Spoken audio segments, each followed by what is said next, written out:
Y bueno, pues vamos a entrar ya en los temas del día. Usted sabe, el Congreso ha tenido, pues en los últimos días, una enorme actividad.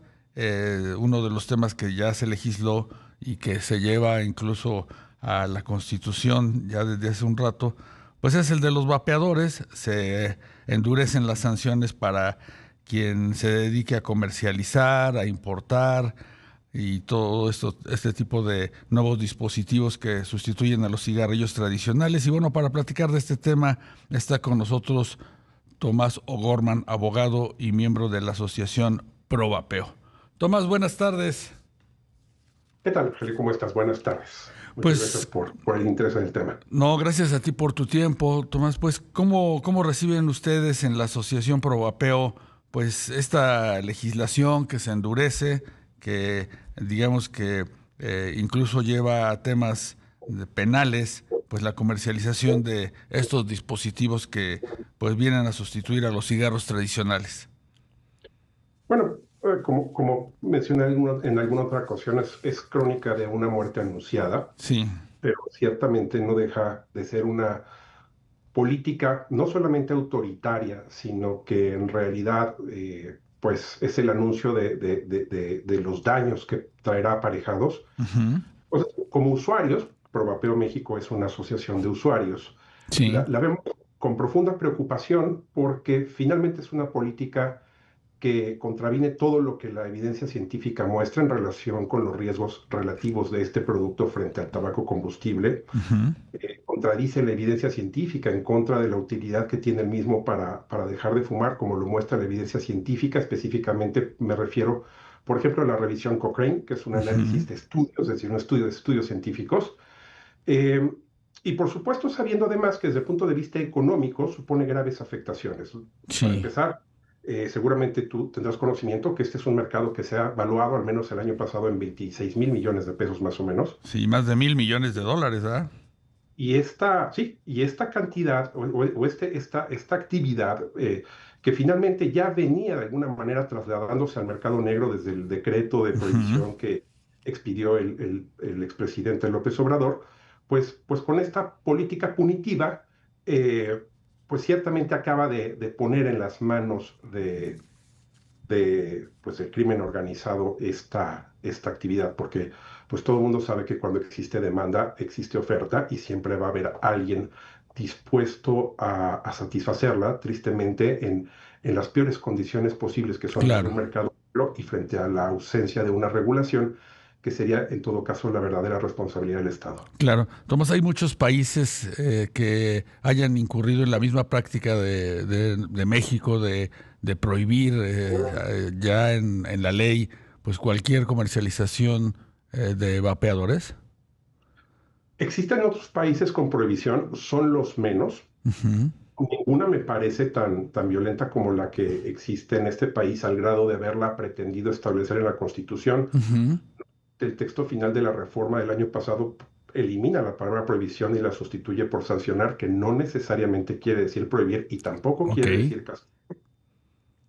Pero sí hay casos, como es el supuesto de la India, Ujú, y hay algunos otros países con prohibiciones, pero más bien de naturaleza administrativa.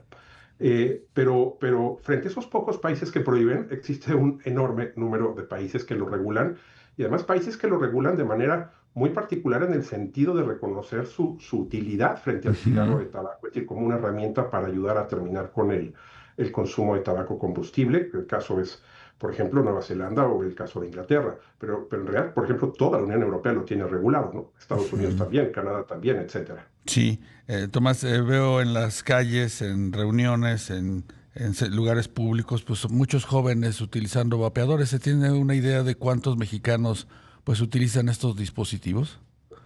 Pues a ver, hay estimaciones y básicamente se habla de entre 2 y 2,5 millones de personas. Ok, es más Eh, aproximadamente.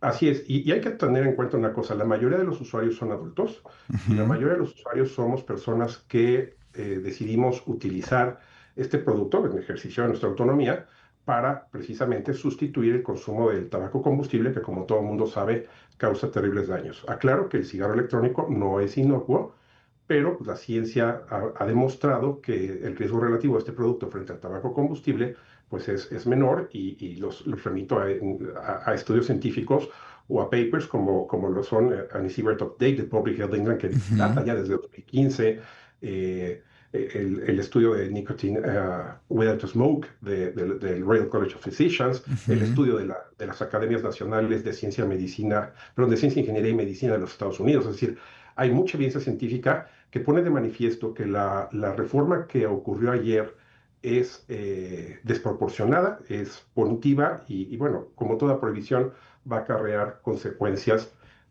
pues negativas, ¿no? Sí, sobre todo, no solamente en la parte económica, también en lo que se refiere a salud, por lo que tú nos mencionas, Tomás, el hecho de que pues los consumidores con esta prohibición pues van a seguir buscando estos dispositivos, solamente que en lugar de ir a un comercio donde podría estar bien regulado o vigilado su venta, pues van a ir al mercado negro y no van a saber ni qué van a estar comprando, ¿no?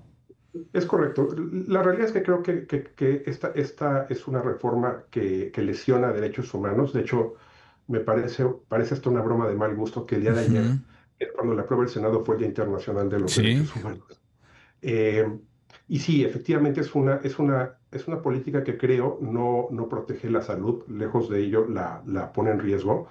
Por supuesto, desconoce el derecho al desarrollo de la personalidad. No obstante, al final del día, gracias a Dios, modificaron la iniciativa de la presidencia y aclararon que la posesión y el consumo no estaban, claro. no quedaban comprendidos dentro de la prohibición, pero pues llama la atención que digan que están respetando la autonomía de las personas cuando al mismo tiempo les impiden el acceso a estos productos, ¿no? O los orillan a acudir al mercado negro con los graves riesgos que tú estás mencionando. Sí, es importante destacar que en México pues se venden cigarros de contrabando, los que conocemos cigarros tradicionales. También a veces no hay mucho control con la producción de alcohol, ¿verdad? Se vende a veces de dudosa calidad, por supuesto. Y esto mismo va a ocurrir con los vapeadores.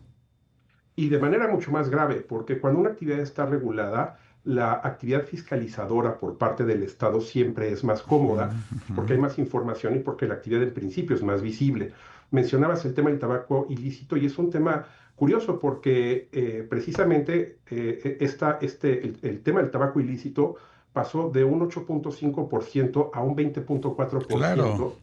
Y hoy en día, 2 de cada 10 cigarrillos que se venden son del mercado ilegal. Entonces, y estamos hablando de un mercado regulado. Imagínense qué va a pasar con un mercado que está absolutamente proscrito, ¿no? Y que se sí. va a mover tristemente en la clandestinidad insisto, con todos los daños y los peligros asociados a un mercado negro, que creo que México conoce muy bien el tema de las prohibiciones en este sentido. Sí, Tomás, nos comentas de que pues hay evidencia científica que de alguna manera pues da soporte a esta existencia de los vapeadores. ¿Hubo apertura de la Secretaría de Salud, de los legisladores para pues escuchar estos puntos de vista? Francamente, creo que no. No obstante, hubo estas reuniones que les llaman parlamentos abiertos y en Ujú. donde en contadas ocasiones hubo oportunidad de proporcionar esta evidencia. Francamente, creo que no la hubo y al menos es una opinión personal, pero después de lo que escuché se decía de estos productos en tribuna, ya sea en la Cámara de Diputados o en la Cámara de Senadores, pues personalmente creo que existe un profundo desconocimiento insisto, de los riesgos relativos de este producto. Insisto, no es inocuo, es un producto para Claro, adultos y desde que hablamos a favor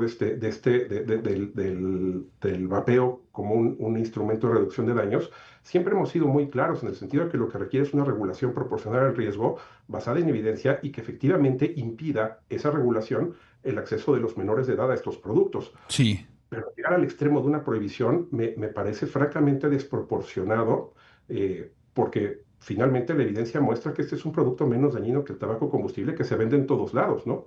Claro. Y el Estado ha mostrado cierta incapacidad en la posibilidad de controlar al tabaco mismo, además el efecto de que las tasas de tabaquismo no se han reducido Ujú. efectivamente en los últimos años, pues francamente creo que lo que hacen es tomar una mala decisión porque creo que difícilmente lograrán evitar la consolidación de este mercado. Ojalá y no haya graves daños, pero la experiencia de otros países con prohibiciones sobre productos y la que conocemos en México creo que indica que lo contrario, ¿no? Claro, pues va a ser muy interesante ver cuál es el desempeño ya en los hechos de esta prohibición a la comercialización, venta de vapeadores. Y queremos agradecerte, Tomás O'Gorman, abogado y miembro de la Asociación Pro Vapeo, que nos hayas acompañado esta tarde.